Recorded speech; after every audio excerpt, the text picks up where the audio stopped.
2 years. Then I got there 5 years. They said to me, before we started, and that's a true story, before the project started, that Celine Dion's son would follow in her footsteps.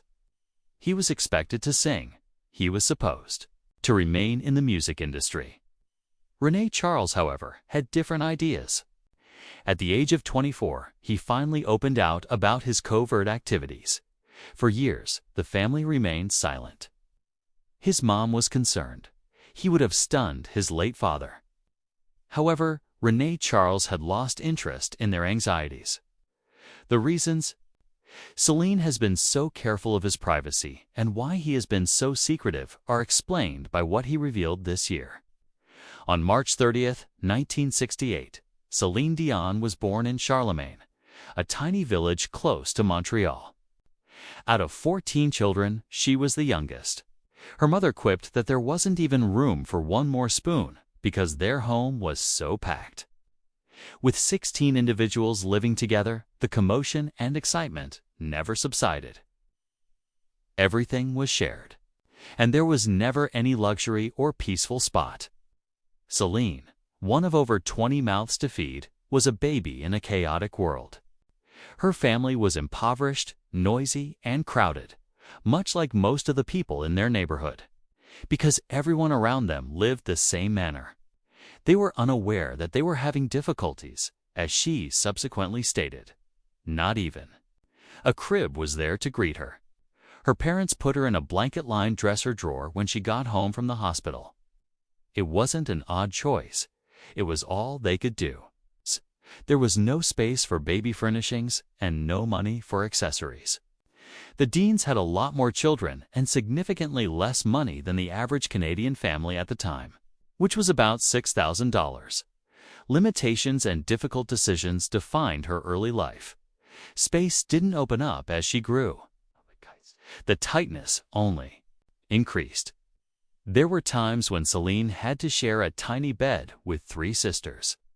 The house was so crowded that people were sleeping on the couches, the floors, and even the corridors. Girls slept like sardines, cramped together every night, she subsequently claimed. Squeezing in over a few years wasn't enough. It persisted throughout her adolescence. Her family felt like a busy hamlet, whereas the majority of Canadian households were getting smaller. Her father put in a lot of overtime for meager pay as a butcher. Her mother stayed at home, taking care of the house and making clothes out of hand-me-downs and scraps. The family was driven more by survival than by savings. Nevertheless, music was constantly there in the air, despite all the difficulties. Her dad was a singer. Even her name was inspired by a song, and her mother was a violinist. In what seemed to be a silent wish that their young girl would one day sing that song. They called her Celine after a French melody they adored. However, the outside world wasn't nice, despite all of the love and music at home. Celine was continuously made fun of in school. She stood out from the other children because she was thin and had large teeth. They referred to her as a vampire. Every day, not just occasionally, the teasing took place. Later, Celine said that the bullying had left her with permanent scars. She recalled the fear she experienced as she entered the classroom, fully aware of what was ahead. Childhood photos from that era depict a reserved girl who appeared insecure and attempting to blend in. It didn't get any easier when she started performing in public as a teenager. Because of her teeth, local tabloids made fun of her appearance and dubbed her Canine Dion.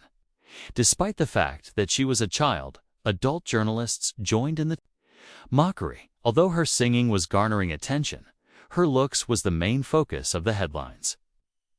She had had enough by the time she was 18. She discreetly left, had braces and headgear put on, and returned prepared to be judged on her abilities rather than her appearance. She had never been content at school. To put it simply, I hated school, she once commented. The bullying wasn't the only issue.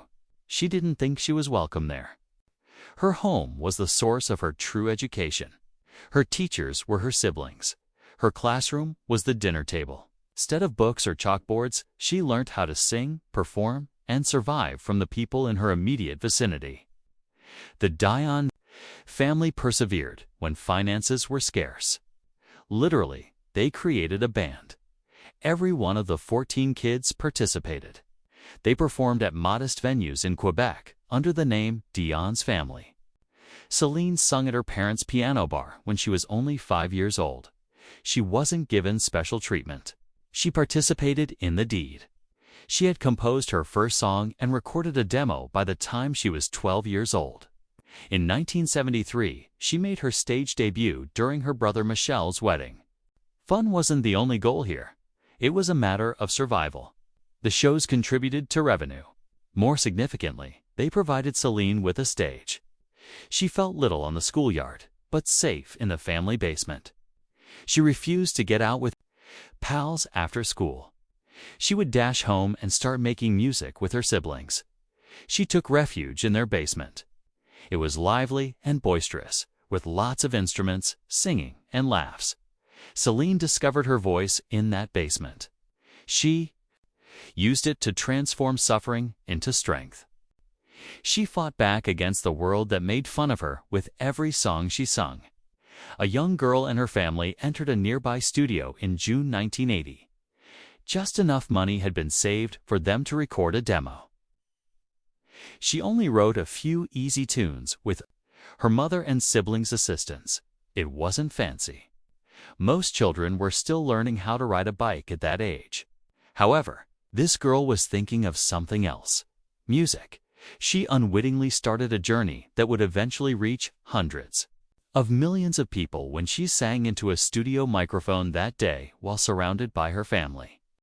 One day, what began in a kitchen would reverberate throughout stadiums worldwide. Therese, her mother, had faith in more than simply her voice. She put everything on the line. To send the demo to a man named René and Jalil, she took out a mortgage. On their family home, she picked him because Celine looked up to Jeanette Renaud, the most well-known singer in Quebec, whom he managed.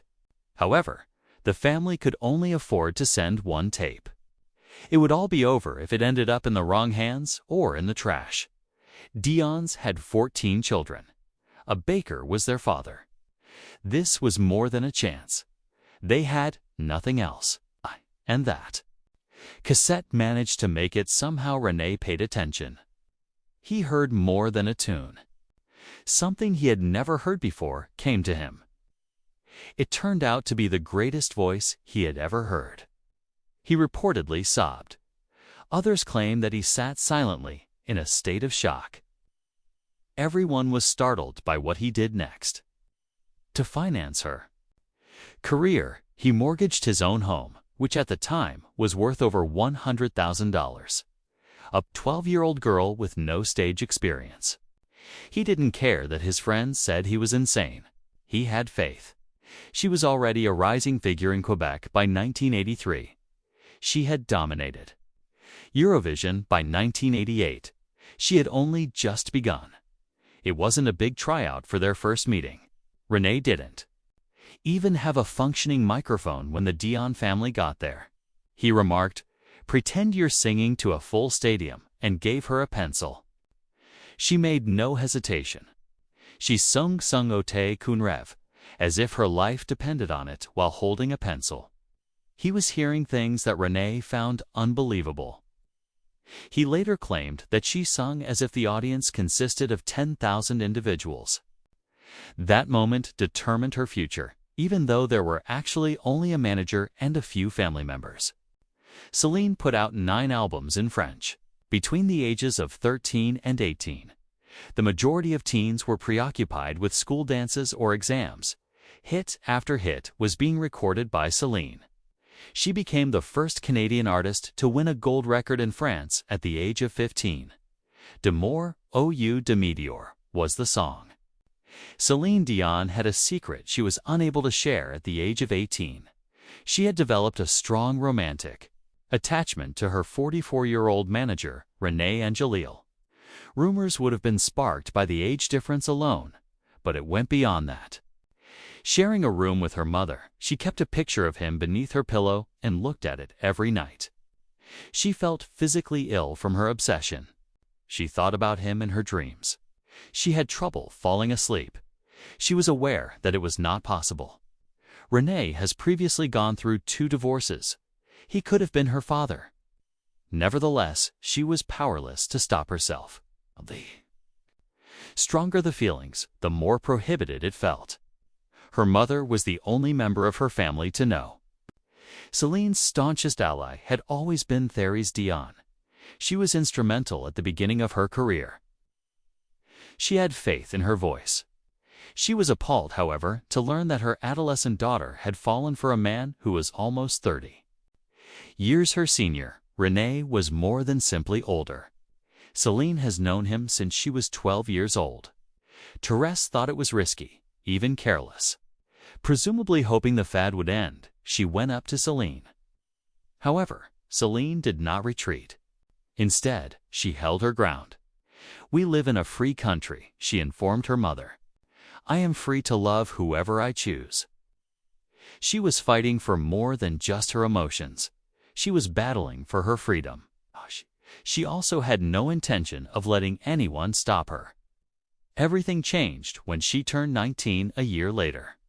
A covert crush turned into a committed partnership. Their first formal date was discreet and unnoticed by the public. René kept their romance a secret for years. Only family members and close friends were aware. They exercised caution. They were aware that they would be judged. However, they were prepared to wait because their love was genuine. In plain sight, they concealed. Although he remained her mentor and manager, their relationship continued to deepen behind the scenes. Made a startling choice while she was at the height of her early fame. For 18 months, she was out of the public eye. There was no scandal. There was a plan. She altered her hair, capped her teeth, and became fluent in English. She no longer desired to be a child star. She aspired to be worldwide. When she returned from the sabbatical, which started in late 1986, she had radically changed. Her image altered, and the world noticed, but her voice remained the same. The night that transformed her life then arrived. Celine Dion won the Eurovision Song Contest on April 30, 1988, in front of over 600 million viewers. She was barely 20. It was an electrifying performance. It didn't matter that she sang for Switzerland rather than Canada. Switzerland defeated the UK by a single point, 137 to 136, when the final ballots were counted. She became instantly well known throughout Europe after that close victory. The final French-language song to win the competition was Partez Pas. Sans Moi and Celine, a timid Quebec teen, rose to fame on the continent. She took her greatest leap to date in 1990. Everything changed with Unison, her debut album in English. It earned platinum and sold more than 1.2 million copies in the US. It received 7 platinum certifications in Canada. For an almost unknown French-speaking musician, the hit tune Where Does My Heart Beat Now peaked at number 5 on the Billboard Hot 100. Celine, however, made it appear natural. She won the Juno Awards for Female Vocalist of the Year and Album of the Year for the album. She was more than just a Canadian celebrity. She was rapidly making her debut in the international pop scene. That same year, she had her first significant appearance on American television on The Tonight Show with Jay Leno. Leno looked directly into the camera after seeing her perform live and said she will have a remarkable career. It was an important occasion. Such a statement regarding a new French-Canadian performer had never been made before. And yet, as it happened, it was perfect. She was able to access opportunities across the United States because to that one TV exposure. The Wall Street Journal, which typically covers business and finance, labeled her a once-in-a-generation voice 2 years later. Even her team was taken aback by the amount of recognition from such a reputable source. People stopped comparing her to pop stars. Legends were being grouped with her. She had made her voice her trademark, powerful and remarkable. and she was at last receiving the credit she merited from reviewers. Then came her 24th birthday on the evening of March 30th. 1992. Celine and Peabo Bryson performed Beauty and the Beast on the Academy Awards stage. The song had recently won a Grammy and an Oscar, in front of the biggest stars in Hollywood. She performed it live, and her performance stole the event. She released her next English-language CD that same evening. There was an immediate buzz.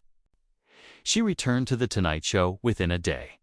At that point, everyone was in agreement, was what Jay Leno had predicted.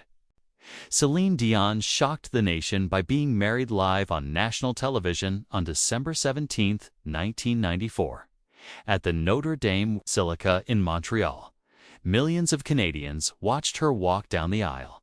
She was just 26 years old, and she was wearing a 7-pound tiara and a silk gown with a 20-foot train. The chapel, decked out with over 10,000 fresh flowers, was packed with more than 500 visitors. The fact that it was the first time Celine and René-Angélil made their romance public made it much more emotional. Their courtship had been kept under wraps until that point, and he was 26 years older than her. However, life wasn't easy following their wedding. She endured years of anguish while trying to conceive, even as her music career continued to soar. She began fertility treatments in her early 30s and continued them for almost 10 years. When René received a throat cancer diagnosis in 1999, things got even more difficult. His sperm were frozen before therapy started, but the physicians quickly discovered that his sperm count was already low. Natural conception was nearly impossible. They underwent at least 7 IVF cycles.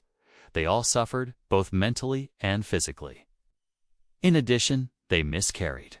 Despite being one of the most well-known vocalists in the world, Celine kept these traumatic events to herself. It seemed like a silent miracle when she eventually gave birth. She took a plane to New York in May 2002 to undergo 2 surgeries at a prestigious reproductive center. The interval between the operations was only for days. After that, according to her team, she needed to rest for at least 10 days.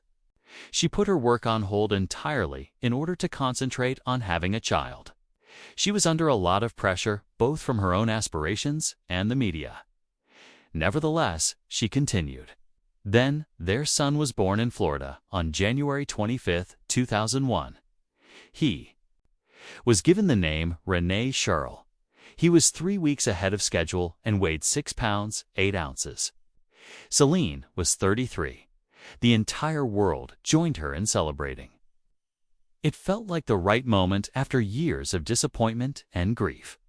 For 3 whole years, she avoided the limelight in order to devote herself to her new family. The conclusion wasn't entirely pleasant. It demonstrated the power of patience and hope.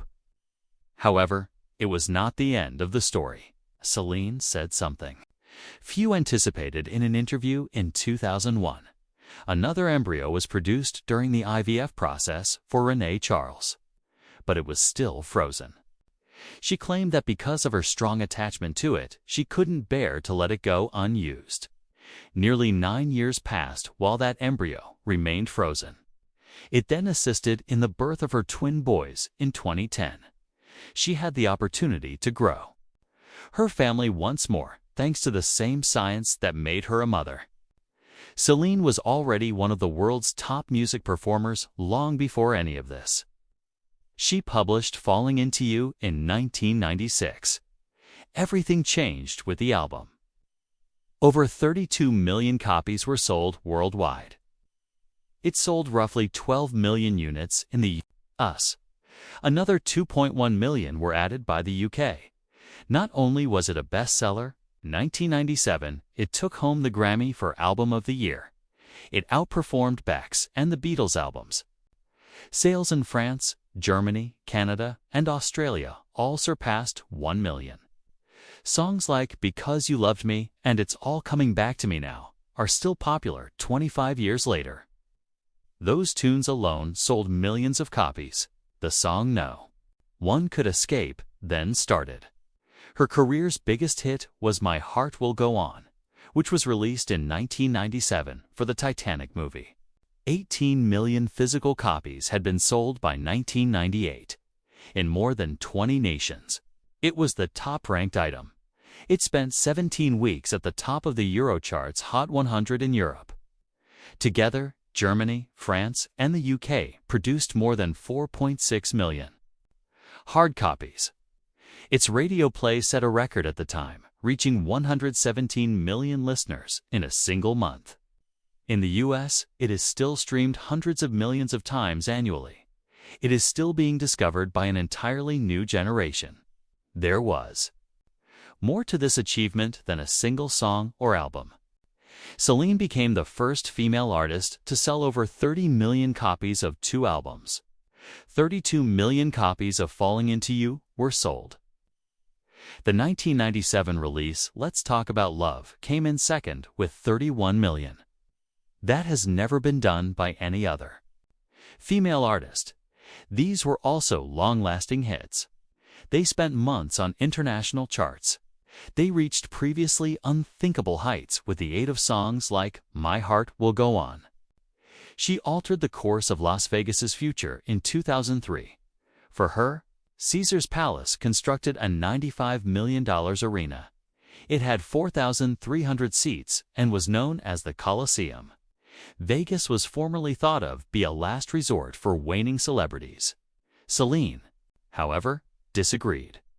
She sold over 3 million tickets in 5 years and took home more than $385 million. Other well-known celebrities, like Lady Gaga, Britney Spears, and Elton John, followed her example as a result of her success. What started with her became the model for contemporary homes in Vegas. The romance between Celine Dion and René Angelil was unique. Behind the lights, music, and celebrity, however, they fought a secret war for 17 agonizing years. In April 1998, René received her initial diagnosis of throat cancer. He persevered through treatment and surgery, recovering in what medical professionals described as a miraculous way. However, the cancer returned. And further tumor surfaced in December of 2013. Although it was taken out, the damage was already done. René was no longer able to eat. A tube was required to feed him. Frequently took care of it herself, looking after him in between practices and shows. René continued to be active in her job, though he influenced her globe tours and Keat, Ruby Kiss, and Las Vegas performances, even though he was mute. Celine abandoned everything every time his cancer returned. She canceled a scheduled Asian tour and her Las Vegas performances in August 2014. These choices weren't trivial. She never hesitated, even when they cost millions. She expressed her desire to use all of her energies to support her husband's recovery. She startled everyone by stepping away from the spotlight in early 2000. When she was just 32 years old and among the best-selling artists in the world. In addition to helping René heal, she took a 2-year hiatus to establish a family. It came directly from the heart and was an uncommon move in the music industry. It was a wise choice. At 42, Celine gave birth to twins in October 2010. Nelson and Eddie were their names. However, the trip there wasn't simple. She underwent 6 IVF cycles. She miscarried once. The twins were produced from embryos that had been preserved for years. Each infant weighed little more than 5 pounds. The names of the two were Celine's longtime producer Eddie Marnay and Nelson Mandela, respectively. It seemed miraculous. He and Celine continued to be partners despite René's deteriorating health. They collaborated on her Las Vegas residency. At the age of 73, René passed away in January 2016. She was providing for him on her own throughout the last few months. Even though he was no longer her manager, he remained the driving force behind her success. As she had promised, she remained by his side all the way to the end. I am Celine Dion. A documentary released in 2024 showed viewers a hitherto undiscovered aspect of her life. During a recording session, cameras caught her having a seizure at one eerie moment. Her entire body tensed. She groaned in agony. She was immobile and unable to talk for about 8 minutes. In an attempt to keep her conscious, her medical team had to take quick action and administer 2 doses of emergency nasal spray. Celine demanded that they continue filming even if the director wanted to stop. She wanted others to understand the true nature of living with her condition. The world was stunned to learn of Celine's illness. She suffered from SPS, or stiff person syndrome. In 1 million people, just 1 or 2 have it. Muscle spasms caused by the condition can be brought on by touch, sound, or even emotion. It can cause spinal injury, distort the body, and impair walking. No remedy exists. Benzodiazepines and injections of botulinum toxin are frequently used as forms of treatment. After years of perplexing symptoms, Celine finally received a diagnosis. Only until the epidemic allowed her to finally pause and concentrate on her health did doctors discover it. She had kept her condition a secret from the world until then. She continued to perform despite her discomfort and vocal difficulties. In 1 year, she performed in as many as 70 shows. She was maintaining appearances, testing various treatments, and consulting with doctors behind the scenes. She almost broke, pretending everything was all right, but she didn't want to disappoint her fans. Her illness wasn't confirmed by doctors. Until August 2022, she was honest with her fans in December. At last, the burden of concealing it was lifted. Her care team now includes her sons. Even though Nelson and Eddie are just 14 years old, Celine has taught them how to recognize crisis warning signs. They are skilled in swaying her. They are able to activate panic buttons located throughout the house. They are aware of when to seek assistance. They practice drills every night. Even if she's taking too long to get ready for bed, they check on her. They manage it with love, even though it's a duty no child should have. Celine still feels him even if René is no longer there. She claimed in 2021 that she frequently feels his presence. She talks to him when things get difficult. In the darkest hours of her illness, she senses his presence. He served as her best friend, manager, and spouse. She has never lost that closeness. The world has acknowledged Celine's strength.